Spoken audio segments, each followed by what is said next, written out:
Thanks very much for coming. It's great to see so many people here. And we are thinking that maybe we can start off, some plans and conversations today and maybe do it as an annual thing, meet in a year's time and say, right, what have we actually done and what have we achieved in the last year? And hopefully there'll be some progress.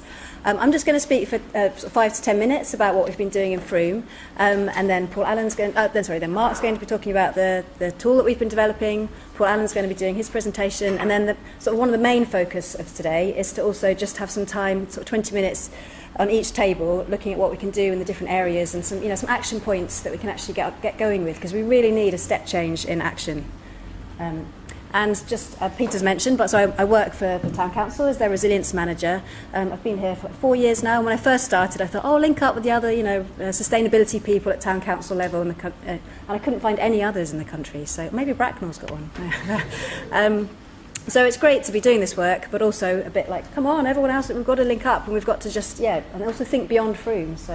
And I also work with Peter, as mentioned, and Liz as part of the Freeco team. So why zero carbon? I know some of this is going to be covered later, but one of the things we're really keen to always talk about is the health benefits and the local impacts to try and make it really hit home. But as Peter mentioned, One Planet Living is part of our neighbourhood plan, and as I'm sure you know, if everyone lived like we do in the southwest or in England, we'd need 3 planets worth of resources to sustain us. That's not even thinking about climate change. So, we've just got to shift away and look at how we're consuming and producing, and it's, very, very inefficient at the moment. And then in terms of the climate change side of things, we're really keen, and in our plan that we'll talk about, one of the things we look at is the impacts locally around flooding, for example. There are over 600 homes at risk of flooding currently, and obviously that's going to increase with extreme weather incidences increasing. In Somerset, there are around 600 people die every year because they can't afford to heat their homes properly, which is just crazy. And then obviously there are also impacts around air quality. In Frome, in some areas, they're almost in breach of European levels, and obviously that affects health and asthma and things like that.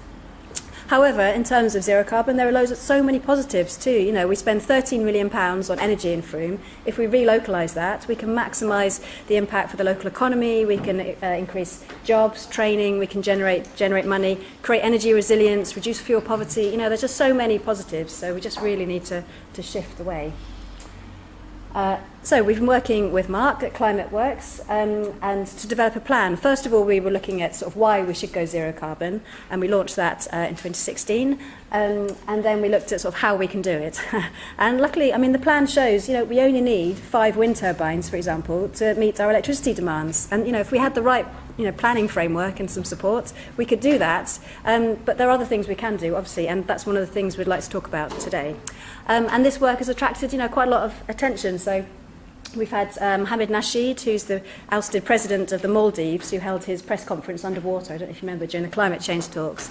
He lives in London and is very keen to support all of this work. Obviously, they've got a vested interest because their islands are flooding. And they committed to being zero carbon by 2020 and got lots of money from the World Bank to do it, but then he got ousted by a military coup. And then we also have Robert Llewellyn, who's also at Crichton from Red Dwarf, you might know him, and he came down a couple of years ago and was pregnant to do a film about how his village could go zero carbon. I don't know if anyone saw that documentary, but yeah, looking at that. So, there's just loads of support and interest, and we've got a plan, we know how we can do it, we just need to now step up and do it. So I'm just going to give a quick overview of what we have been doing in terms of particularly around my work at the council. So we have a team of volunteers who do stuff around fuel poverty, and we do fuel poverty sessions throughout the winter in the medical practice. And we've also been training frontline workers to do more advice, and we're going to be working with Liz on that over this year to reduce energy costs and carbon.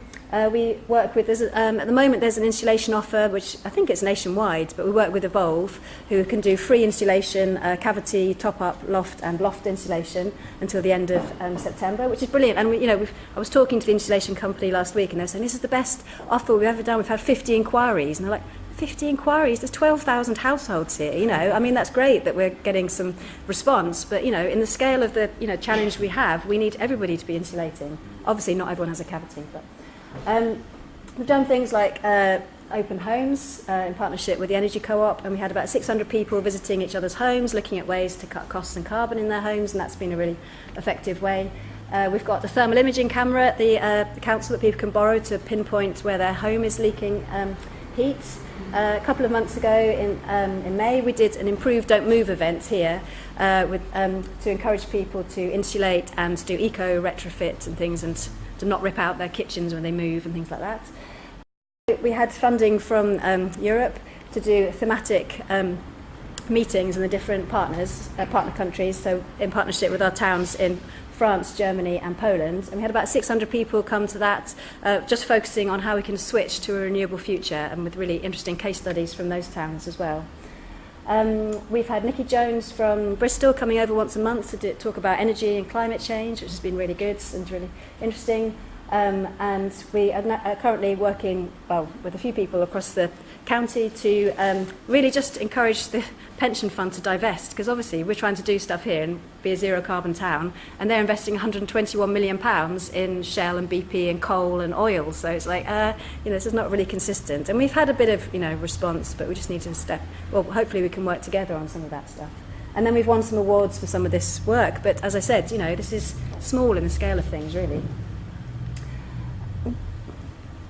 And then, as Peter mentioned, we're all part of the Energy Co-op, and in 2015 we launched our first community share issues. So I'm sure most of you know how community energy works, but the idea is that the community invests in the solar project or the renewable projects. We then have a roof lease with building owners, and then we either pay a yearly roof rent or discounted electricity to the building user. We did 150 kilowatts up at the medical practice in Frome, and we also did 50 kilowatts at Frome Football Club. And when we launched, we raised £300,000 in like 3 days. We were just overcut, and we had a long waiting list. We were able to offer our investors 6% return. There was a tax break of 30%, so people could get 30% of their investment back. It was just amazing. We're like, brilliant, we're going to do it. We're going to, and we had this is our initial goal. By 2020, £10 million invested, 8 megawatts of power, following in Bath and West's footsteps. However, I'm sad to say, after that initial share offer, I came back from holiday in September and found that the feed-in tariff had been slashed, and basically we haven't managed to do any other projects since. We've spent thousands on development, but we haven't managed to take it forward, because the minimum we can now do is 50 kilowatts, which is massive. I'll show you a picture in a minute. And also we have to, because of the way it works, we need people to sign up when we do find big roofs. We still need the business to sign up to 20 years, and if they repair their roof or take the panels down, they have to pay us a compensation clause, because we need to make sure that we have stable returns for our investors. So it's just a major barrier, and it's going to be really tricky to go zero carbon without finding a solution. But maybe there are ways. Maybe we can say to our investors, we've got a clause, 1 year out of 20 you might not receive your interest. That means you still get an overall 4% return, for example. And are there other areas that have done that? And can we just work out a way of doing it? Because it's such a win-win. It's free for the business, it's a good investment, it's ethical, it's local, and all of the profits go into a not-for-profit fund to fund activities around fuel poverty and carbon reduction. So it just really is a good setup. So at Frome Medical Practice we have 150 kilowatts of solar, and these are small projects, but even that saves 1,500 tonnes of carbon dioxide over 25 years and generates 220,000 for the community fund, so it's brilliant. And then this is the football club, so we did a thing where we used the community fund up front to actually build them a stand to co-fund it, and that again is going to save 500 tonnes and also saving them money.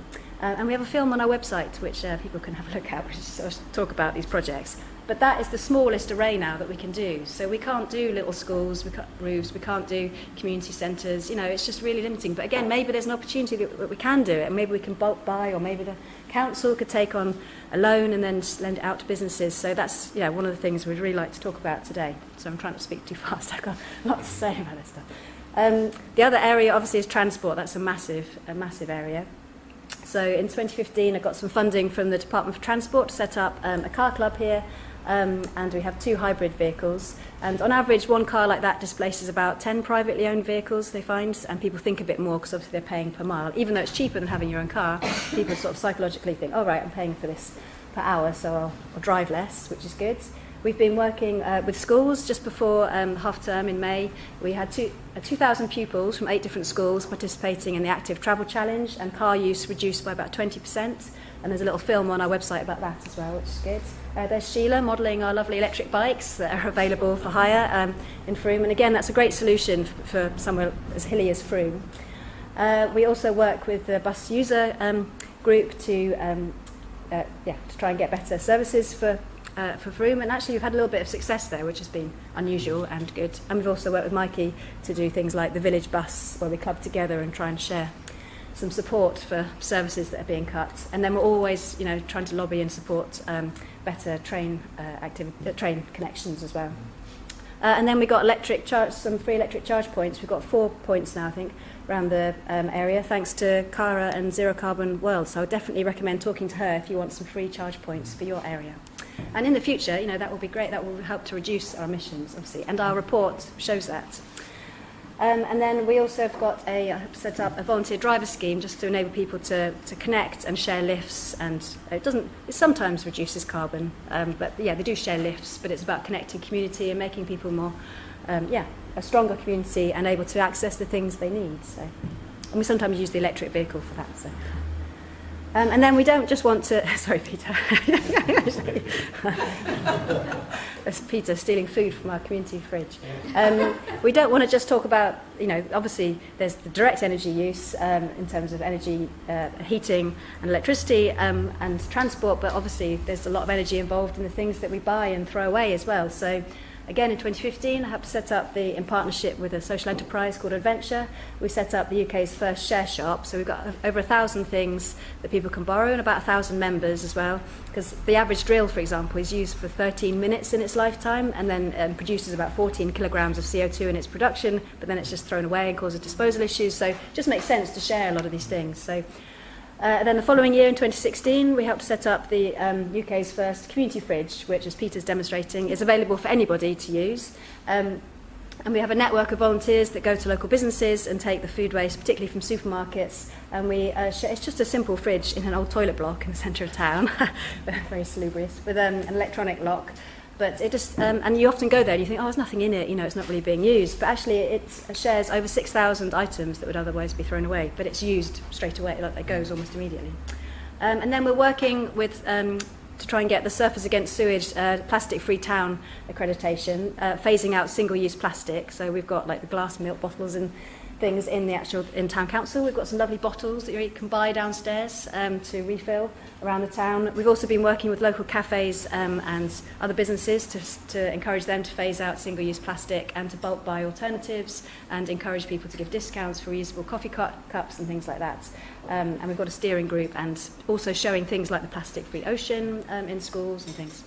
And then we have an amazing company in Frome called Protomax that can recycle any kind of plastic. And again, that reduces, obviously, the carbon dioxide and greenhouse gas emissions. So we've been working with them to, for example, recycle our VHS a few years ago, and we're looking at doing more with them. They produce recycled plastic hoardings, which have a much lower carbon footprint than the tropical hardwood ones that are often used. So again, is there a way that we could work with planners, for example, so they could stipulate, look, use these plastic, these low carbon alternatives?